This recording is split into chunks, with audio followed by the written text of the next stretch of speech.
Una de la tarde con 45 minutos. Se entregan los resultados del CIMSE hoy. Se practicó en cuarto básico, en sexto básico y en segundo medio. Y empiezan a llamar de inmediato la atención algunos resultados. Disminuye la brecha entre colegios públicos y privados en cuarto básico. Preocupa el nivel de lectura en segundo medio. De eso y otras cosas, otros datos, nos entrega Catalina Sepúlveda a partir de ahora. Cata, ¿cómo estás? Buenas tardes.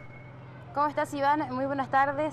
Claro, justamente hoy se entregaron estos resultados por parte de la subsecretaria de Educación y también desde la Agencia de Calidad de la Educación. Y la verdad es que hay bastantes noticias, algunas buenas, otras malas. Esta medición corresponde, recordemos, al año 2016, aplicada a cuarto y sexto básico y también a segundo medio.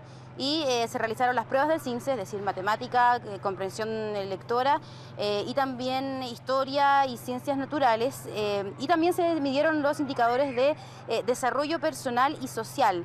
Y la verdad es que, según las autoridades, hay un avance importante en enseñanza básica, ya que en 10 años ha aumentado 14 puntos los resultados en matemáticas y lectura en cuarto básico. Además, ha disminuido la histórica brecha de género a favor de los hombres en matemáticas y en algunos niveles incluso solo es de 2 puntos esta diferencia.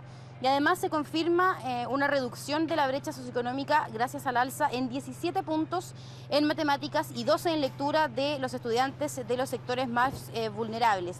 En ese sentido hay buenas noticias, entre comillas, para la educación básica, pero lamentablemente no está pasando lo mismo con la educación media. Si bien hay un alza de 14 puntos en matemática y la brecha, al igual que en educación básica, se ha disminuido en términos de género, la diferencia entre los colegios más vulnerables y los de nivel socioeconómico alto sigue siendo enorme, alcanza los 110 puntos de diferencia en la prueba de matemática, y lo peor de todo es que se ha mantenido al menos constante en los últimos 10 años.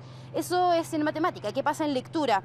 Bueno, en la última década los resultados han bajado 7 puntos y esto se ha explicado por la baja principalmente en los hombres. Los invito a que revisemos la siguiente gráfica porque lo que se explica o lo que se puede leer desde estos resultados es que, entre comillas, se ha nivelado hacia abajo, porque claro, se ha disminuido la brecha entre nivel socioeconómico, pero eso es porque los hombres del nivel socioeconómico más alto han disminuido su puntaje, justamente como lo estamos viendo en imágenes. Hay varios factores a los que han atribuido las autoridades esta baja. Es una lectura, una interpretación preocupante la que han hecho, y también argumentan que gracias a los indicadores de desarrollo personal y social hay una especie de desmotivación o falta de motivación más bien en los alumnos de la enseñanza media. Los invito a que escuchemos palabras justamente de la subsecretaria y también del secretario de la Agencia de Calidad de Educación respecto de estos resultados del CIMSE 2016. En general, el país ha ido consolidando de manera más exitosa lo que es el avance en la educación básica, pero en la educación media esto no ha tenido el mismo avance que hemos sostenido en los niveles, ¿cierto?, educativos más bajos, y por lo tanto es obviamente un foco en donde hay que poner cierto mayor énfasis en las políticas. Podemos ver con claridad que hemos mejorado en básica y que en media no lo hemos mejorado en lectura, y hemos mejorado en matemática, pero esto con una inequidad que es grotesca. Por eso, en términos de poder priorizar con mayores recursos y acciones en los grupos más vulnerables, en los colegios que menos tienen, en matemática, y también preocuparnos de la forma en cómo están aprendiendo los hombres en lectura, creemos que hoy día tiene que ver con una información clara para tomar mejores decisiones de mejora en los próximos años. Claro, la forma pareciera ser que estamos fallando, al menos en la educación media, con respecto a la comprensión lectora. Estamos junto a Nicole Cisternas, ella es la directora de Política Educativa de Educación 2020, para que nos cuente cuál es la lectura principalmente de estos resultados y el nivel preocupante que ha alcanzado la comprensión de lectura en la enseñanza media. Buenas tardes. Hola, buenas tardes. Para nosotros, en realidad, CIMSE hoy día no nos da buenas noticias. Los resultados son preocupantes no solo en segundo medio, porque también apreciamos un estancamiento. Al menos desde el 2011 no vemos ninguna mejora significativa en ninguno de los cursos ni asignaturas evaluadas. Y otro tema que nos preocupa bastante es la enorme brecha socioeconómica. En promedio hay 1 y 2 años de diferencia entre los estudiantes de escuelas pobres y ricas. Entonces a nosotros eso nos parece vergonzoso, nos parece que nos debería llevar a un sentido de urgencia. en relación a los resultados en lectura, nuestro análisis tiene que ver con cómo podemos cambiar las metodologías de enseñanza. Lo que nos están diciendo los jóvenes hoy en día es que ellos no quieren seguir aprendiendo igual como aprendieron nuestros abuelos, nuestros padres. No podemos seguir dándoles clases que son mayoritariamente que ejercitan la memorización, o también que los textos a los que ellos se enfrentan en la prueba CIMSE no tienen nada que ver con su vida cotidiana. Todo lo que dicen los estudios es que para aprender yo necesito tener confianza, necesito estar motivado. Y lo que nosotros vemos hoy día en nuestras salas de clases lamentablemente no es así. Tenemos los estudiantes que pasan la mayor cantidad de horas de clase, 1200 en promedio casi en el mundo, y esos chicos no están motivados, se están aburriendo y lo peor, no están aprendiendo. Es la forma, el principal factor clave, porque llama la atención también que esta baja sea o se identifique mayoritariamente en los hombres. Sí, para nosotros hay elementos de forma que tiene que ver con las metodologías de enseñanza, pero también de fondo, que tiene que ver con los contenidos. Por ejemplo, se usa mucho en Chile aprender con lecturas que a veces no tienen que ver con los intereses de los estudiantes. También los contenidos, los ejemplos que se utilizan en clase son lejanos a la realidad de los jóvenes. Entonces el tema es forma y fondo. Pero principalmente lo que tenemos que lograr es transformar las metodologías, darles mayor participación a los estudiantes. Si el celular es un elemento atractivo para los jóvenes, no podemos perder tiempo en la sala de clases quitándoles el celular. Lo que tenemos que lograr es que ese celular el joven lo utilice para aprender. Hay múltiples experiencias de innovación donde la tecnología se usa al servicio del aprendizaje. Entonces para nosotros no es que no se haya hecho nada, se está haciendo una reforma educacional que es muy valiosa y que en el largo plazo va a tener un impacto positivo en la calidad de la educación. ¿Pero está apuntando a la dirección correcta? Está apuntando a la dirección correcta, pero se puede caminar y mascar chicle. Podemos mejorar las condiciones del sistema, podemos mejorar la normativa, pero podemos también de manera urgente fortalecer las capacidades de los docentes, incentivarlos a innovar, darles mayores tiempos y espacios para el trabajo colaborativo. Para eso no tenemos que esperar 10 años, para eso lo podemos hacer ahora. Y hay un montón de evidencia a nivel internacional de que eso se puede hacer. Iván, te escuchamos. Sí, para preguntarle a Nicole, porque todas esas innovaciones, o muchas de estas innovaciones, requieren de fondos más o menos importantes. Hay algunas cosas que se puedan hacer rápidamente sin que impliquen cambios fundamentales en el financiamiento, en el sistema de financiamiento, en la cantidad de financiamiento que los colegios públicos tienen en este momento. Sí, hola Iván, buenas tardes. Sí, efectivamente, por ejemplo, los colegios públicos hoy día cuentan con un fondo que es el FAEP, que se entrega una vez al año, el cual como foco tiene la mejora de los aprendizajes de los estudiantes. El Ministerio podría implementar proyectos piloto de innovación pedagógica donde, por ejemplo, se utilicen esos fondos. Nosotros, por ejemplo, en Educación 2020 actualmente tenemos un proyecto de innovación en casi 30 escuelas en diversas regiones de Chile y que muestra que en poco tiempo tú puedes tener mejores resultados. Lo fundamental es trabajar con los docentes, con los estudiantes, a través de metodologías más innovadoras. Ahora, esas metodologías no se están aplicando en todos los niveles, porque quizás podríamos pensar que en los colegios de nivel socioeconómico más alto sí tienen este tipo de implementos, sí tienen este tipo de tecnología, pero al parecer o no las están usando o no está dando resultados. Nosotros pensamos que en realidad es un tema país, porque si tú miras los resultados, donde más han bajado en lectura es el nivel socioeconómico alto. Al mismo tiempo, por ejemplo, en pruebas como PISA, los estudiantes chilenos de los sectores más acomodados están con un año escolar de diferencia que los estudiantes de los niveles socioeconómicos más bajos de países exitosos. Entonces, tenemos un problema como país y tenemos que enfocarnos en el próximo ciclo político, pero también ahora en cómo podemos incentivar la innovación y dar espacio a las escuelas para que puedan innovar y transformar sus metodologías. Ahora, la brecha socioeconómica en matemáticas que vemos en segundo medio se arrastra de hace casi 10 años y con toda la tecnología que se ha implementado, los programas del Ministerio de Educación, no ha cambiado prácticamente en nada, ni siquiera un punto. ¿A qué podríamos atribuirles? En primer lugar, nosotros pensamos que ahí ha sido clave o va a ser clave la ley de inclusión.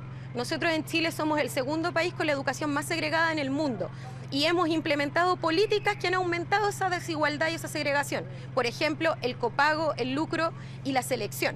Es decir, habían escuelas que podían seleccionar estudiantes que le podían cobrar además a los papás. Ese tipo de políticas han hecho que hoy día los estudiantes de los contextos socioeconómicos bajos y ricos tengan 2 años escolares. Eso es un escándalo. La segunda lucha que como país tenemos que enfrentar es que una educación de calidad es una educación que logra que todos los estudiantes aprendan y tengan igualdad de oportunidades. Entonces, para nosotros es necesario seguir avanzando en iniciativas como la ley de inclusión que logren dar igualdad de oportunidades a todos los estudiantes. Nicole, antes lo mencionamos, el tema de la comprensión de lectura o del nivel de lectura en segundo medio, pero también tú decías, hacías la mención de los teléfonos celulares. ¿Para qué vamos a perder tiempo quitándole los teléfonos celulares si los teléfonos celulares son parte relevante? Ayúdame, Cata, tú con la pregunta. Sí, yo te ayudo. Si los celulares son parte importante, relevante de la vida de los adolescentes, en ese sentido, tomando en consideración cómo ha cambiado el mundo, cómo han cambiado las cosas, ¿sirve todavía tener a la lectura, al libro como objeto, como fetiche todavía y seguir midiendo el nivel de lectura cuando a lo mejor lo que es interesante o lo que sería interesante sería enseñarles a pensar de alguna otra manera, sustituyendo una cosa que parece tan difícil a veces tan difícil de involucrar, de meterles, de inocularles a los adolescentes? ¿Me cuentas? ¿Por qué no? Iván pregunta si es que teniendo a disposición tecnologías como los celulares, como mencionabas tú, ¿sigue valiendo la pena tener o ocupar implementos como los libros, que de repente cuesta, ¿no es cierto?, que haya una interacción o un aprendizaje quizás más significativo con ese tipo de elementos y quizás los jóvenes ven incluso más lejanos? Gastando esfuerzo en meter el libro. Yo creo que se puede ir trabajando de manera paralela. Es importante igual el formato escrito porque los estudiantes aprenden en distintos formatos y en la vida cotidiana especialmente. Después cuando ellos trabajen se van a enfrentar a las tecnologías y también se van a enfrentar al formato escrito. Pero sí se puede avanzar mayormente en tecnología. Por ejemplo, Chile gasta un montón de plata cada año en textos escolares impresos y que muy pocas veces los colegios los utilizan. Entonces, por ejemplo, ahí tenemos la posibilidad de innovar y de gastar menos recursos y empezar a implementar textos que son digitales, por ejemplo. ¿Podría tener, por ejemplo, cada alumno en su celular o en algún dispositivo? Claro que lo puede tener en su celular. Hay políticas hoy en día, a los estudiantes de segundo ciclo se les entrega un computador. Entonces sí podemos implementar ese tipo de proyectos desde ya. Nicole, y la otra pregunta es por los profesores, por la vocación que tienen, por la calidad que tienen. ¿Tenemos hoy mejores profesores que hace 10 años, por ejemplo? Iván pregunta si es que por la vocación y por la formación que tienen los profesores hoy son mejores que hace 10 años atrás. Hemos avanzado tremendamente en la formación de los docentes e incluso la reforma ha aprobado el sistema de desarrollo profesional docente. Ahora lo que se requiere sí urgente son procesos de formación en servicio. No podemos pensar que los cambios van a venir de los profesores que ahora están en el sistema.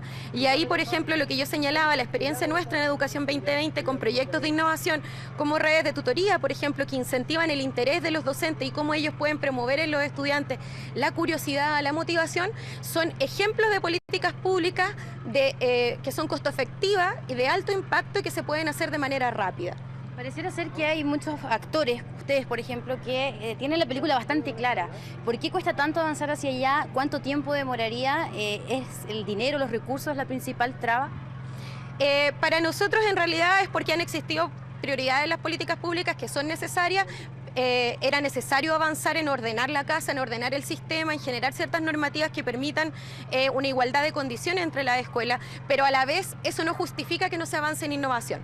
Para nosotros es necesario poner con igual de fuerza las modificaciones estructurales en el sistema y las modificaciones que apunten al aprendizaje. Entonces, en ese sentido, sí habemos muchas organizaciones desde la sociedad civil que estamos presionando para que desde el Estado se generen políticas públicas que pongan como foco el aprendizaje de los estudiantes. Nicole, hemos hablado acá del alumno y del profesor. ¿Qué pasa en las casas? Hoy día la familia chilena ha cambiado, los dos padres trabajan. ¿Cuál es la recomendación y el llamado que se le hace justamente a las familias en este tipo de circunstancias, ¿no es cierto?, para que se mejoren los resultados de la educación?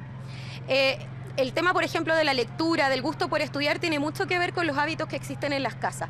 Es muy importante que los papás se involucren en las escuelas y ahí también igual hay una responsabilidad de la escuela en cómo logro motivar a los papás y entregarles herramientas para que ellos estén con sus hijos.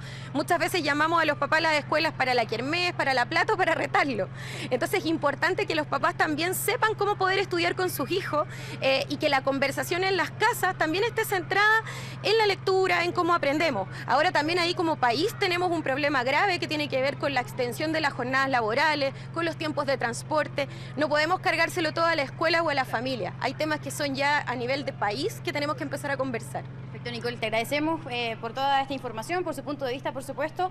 Y bueno, esto es lo que ha pasado con los resultados del CIMSS, que a propósito este año se entregaron adelantados en abril para que de esta manera, según el Ministerio de Educación, las instituciones puedan tomar medidas con más oportunidad y con más pertenencia. Exactamente. Muchas gracias, Cata. También gracias a Nicole. Buenas tardes.